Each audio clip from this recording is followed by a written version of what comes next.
जय माता दी माता और बहनों, कैसे हैं आप सब। यह बताने के लिए कमेंट बॉक्स में ज़रूर लिखिए जय माता दी माता रानी आप सभी का कल्याण करेंगे। आज की इस वीडियो में हम बात करेंगे, अगर हमने करवा चौथ पूजन कर लिया है, चंद्रमा पूजन कर लिया है, पति पूजन कर लिया है, पारण कर लिया है, तब हमें जो करवा चौथ की जो हमने चौकी लगाई, विसर्जन कब करना है, कैसे करना है, बयाना का क्या करनी है, चौकी हटाने का क्या करना है, फल फूल मेवा मिठाई सरई जो हमने सीख लगाई है, प्रसाद आदि का क्या होगा, मेवे श्रृंगार सामान जो हमने चढ़ाया है, गेहूँ चावल सुपारी कलश जो हमने नारियल रखा है, चलनी करवा, वो सब सामान हमें क्या करना है। तो आज की इस वीडियो में हम जानेंगे। वीडियो लंबी है क्योंकि आपको संपूर्ण जानकारी मिल सके और आप तक जानकारी अधूरी ना पहुँचे, इसलिए बिना स्किप किए देखिए। तो करवा चौथ का जो पूजन है मुख्य रूप से शाम के समय प्रदोष काल में किया जाता है और बयाना क्या होता है जो हमारे यहाँ पहले ही निकाल दिया जाता है। सूर्यास्त होने से पहले लिया जाता है, तो यहाँ से हम भोग प्रसाद और पूजा करते हैं। तब हम चंद्रमा का वेट करते हैं ना, तभी हम चंद्रमा निकलने का, तब तक हम कलश के ऊपर जो दीपक रखते हैं उसे प्रज्वलित होने के लिए उसमें घी डालते हैं, घी डालते रहते हैं। और आप थोड़ा सा बड़ा दीपक स्थापित कर रहे हैं तो आपने अलग से कलश बनाया है तो उस पर भी आप अखंड दीपक जला सकते हैं। तो बयाना तो हम शाम को ही दे देते हैं। तो विसर्जन करने से पहले आपको करवे ज़रूर फेरने चाहिए, यानी कि चंद्र पूजन से पहले करवे फेर लीजिए और सुहाग जरूर ले लेना चाहिए। तो अब हम बात करेंगे, जो हमने चौकी लगाया था उसे क्या करना है। तो अब हम अपना पूजन संपूर्ण कर लेते हैं और व्रत का पारण कर लेते हैं, तब हम सोने चले जाते हैं।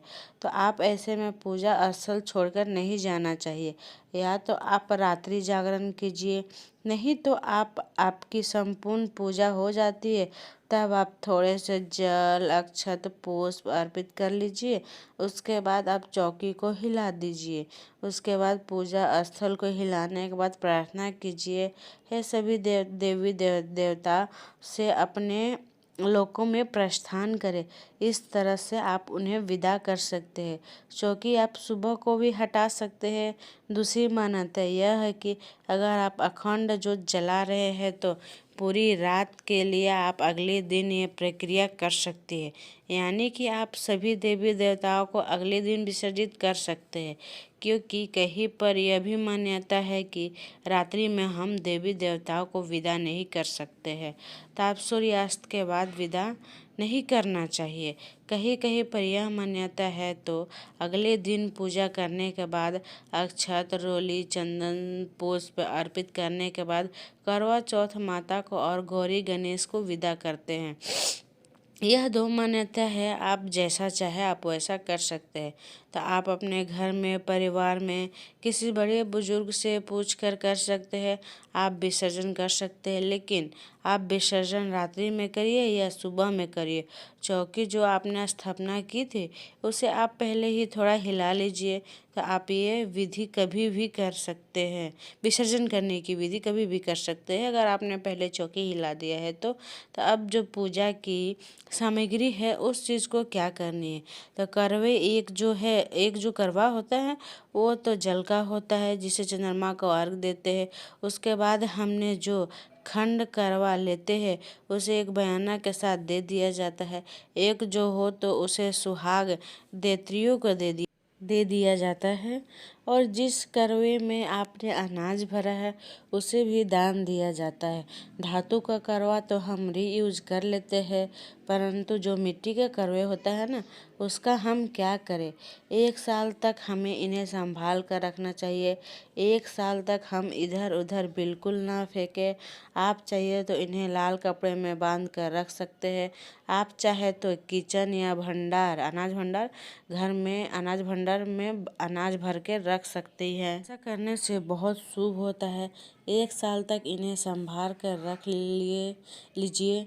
जब अगले साल नया करवा चौथ अगले साल नया आ जाता है, तो मिट्टी का जो पुराना करवा होता है ना, उसमें आप पौधा लगा सकते हैं या फिर चिड़िया को पीने के लिए पानी दे सकते हैं। किसी भी चीज़ में आप प्रयोग में ला सकते हैं। जो आप करना चाहते हैं आप वो कर सकते हैं। तो जो भी हम मिट्टी के करवे में भोग प्रसाद डालते हैं, उसे आप घर में ही बांटें, बाहर नहीं बांटेंगे। आप कोशिश कीजिए कि स्वयं ग्रहण कर लीजिए, घर परिवार को दे दीजिए। बाहर अड़ोस पड़ोस में उस प्रसाद को नहीं बांटना चाहिए। यह हो गई करवे की बात।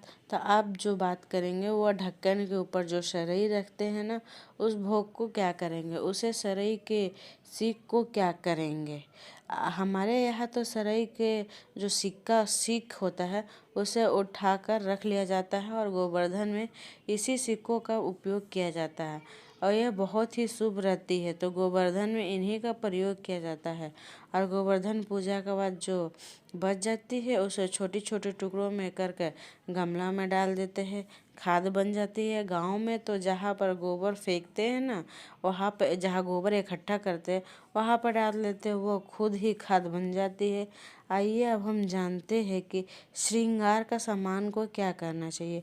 जो हमने माता को श्रृंगार का सामान अर्पित किया है, इस श्रृंगार सामान को हम दे देंगे। हम कुछ सुहाग के सामान खुद भी यूज करेंगे और अपने घर में सुहागिन महिला को दे देंगे, जैसे कि देवरानी, जेठानी, सासू माँ को दे सकते हैं। अब हमने जो गेहूँ, चावल, अनाज अर्पित किए थे, चढ़ाया था, उसका हमें क्या करना है। तो अगर अनाज इतने सारे हैं कि भोजन के रूप में प्रयोग आ सकता है एक आदमी का, आप उन्हें दान में दे सकते हैं। ब्राह्मण आदि को या तो किसी ज़रूरतमंद को दान में दे सकते हैं। यदि चावल कम है तो आप उसमें और मिलाकर दे दीजिए, नहीं तो आप क्या करें, आप उन्हें छत पर डाल दीजिए, चिड़िया उन्हें खा लेंगे। नहीं तो आप इन्हें गौ माता को भी खिला सकती है। और इसी के साथ में आप जो पान के पत्ते, फूल को विसर्जित कर सकते हैं, नहीं तो आप पान के पत्तों को खा सकती है, नहीं तो आप इन्हें भूमि विसर्जन भी कर सकती है। गमले में डाल दीजिए, नहीं तो जल विसर्जन कर दीजिए। अगर आपके आसपास नदी नहीं है तो इसी के साथ में अब जनेऊ का क्या करें। तो हम जनेऊ चढ़ाते जो है ना, उसे क्या करेंगे, अगर आपके घर परिवार में कोई जनेऊ पहनने वाला हो तो आप उसे दे देंगे पहनने के लिए, वो पहन लेगा। अगर कोई घर में नहीं पहनता है तो आप उन्हें ब्राह्मण को दे दीजिए। सामान श्रृंगार जो सीधा देते हैं ना, उसी के साथ आप दे दीजिए। नहीं तो आप किसी को भी दे सकते हैं पहनने के लिए। अब हम बात करेंगे व्रत का पारण के बारे में। उस दिन कुछ सीधा निकाल कर देना चाहिए, तब ही आपको व्रत पूरा होता है। तो सीधा में क्या देना चाहिए, तो आप सीधा में एक आदमी का भोजन के बराबर देना चाहिए, जैसे कि दाल, चावल, आटा, नमक, हल्दी, आलू। यह प्रक्रिया आप व्रत का पारण के दिन करना चाहिए। पारण करने से पहले अब बात करेंगे नारियल का। अगर नारियल कलश के ऊपर भेंट किया है तो, या माता को अर्पित किया है तो उस प्रसाद के रूप में खा लीजिए परिवार में बांट कर, क्योंकि उसमें माता रानी का आशीर्वाद होता है। तो आप उसे भोग प्रसाद में ले सकती है। इसी के साथ कलश का जल से भरा जो होता है ना, घर के हर एक जो कलश जो जल भरते हैं हम लोग कलश स्थापना के लिए, उस जल को क्या करेंगे, तो वो जल जो है ना, जल को हर घर के हर एक कोने में छींटा दे देंगे और जो जल बच जाएगा उसे हम गमला में डाल देंगे। जो जल के अंदर कलश में सुपारी, हल्दी, सिक्का जो निकलती है, उसे आप तो उन्हें विसर्जित कर सकते हैं, नहीं तो आप किचन में उपयोग ला सकते हैं। हल्दी और सुपारी का सिक्का को आप रख लीजिए, सिक्के को आप कहीं लाल कपड़े में बांध के दरवाजा में बांध दीजिए। उसमें माता रानी का आशीर्वाद रहता है, तो आपको वो नेगेटिविटी को हटाएगी और पॉजिटिविटी लाएगी। इसी के साथ में हम बात करेंगे चलनी की क्या करना चाहिए।